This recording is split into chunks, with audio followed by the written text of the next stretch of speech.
Muli nga pala tayo magbabalik sa pag-aalaga ng beta. Binabala ko na kasi ulit mangolekta nito para makapagpadami. Napakarami kasing pumupunta sa bahay para maganap ng beta. So paano guys? Tara!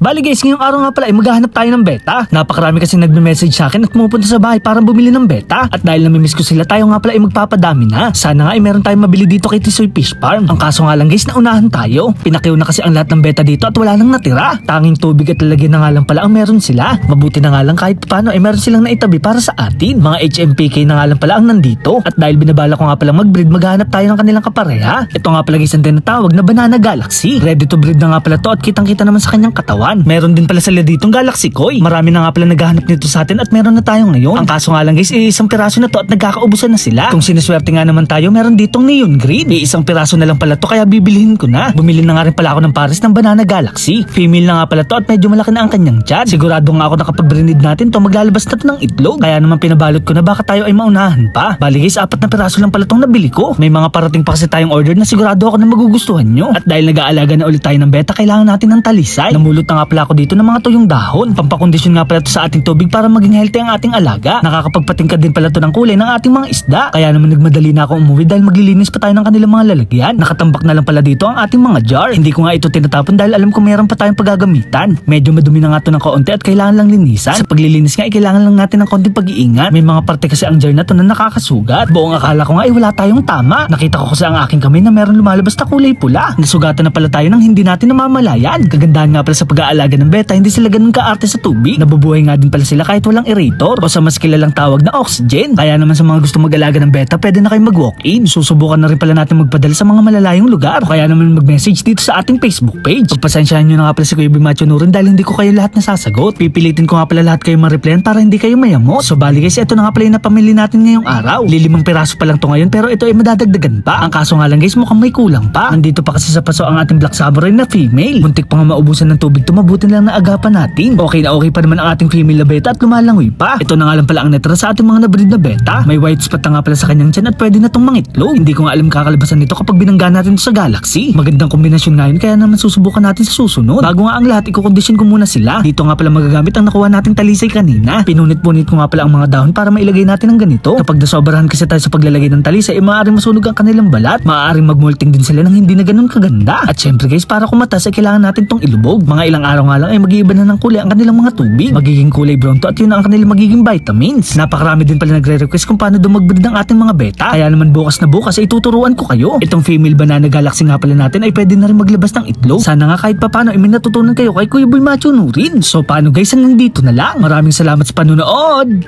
Paalam! Yeah!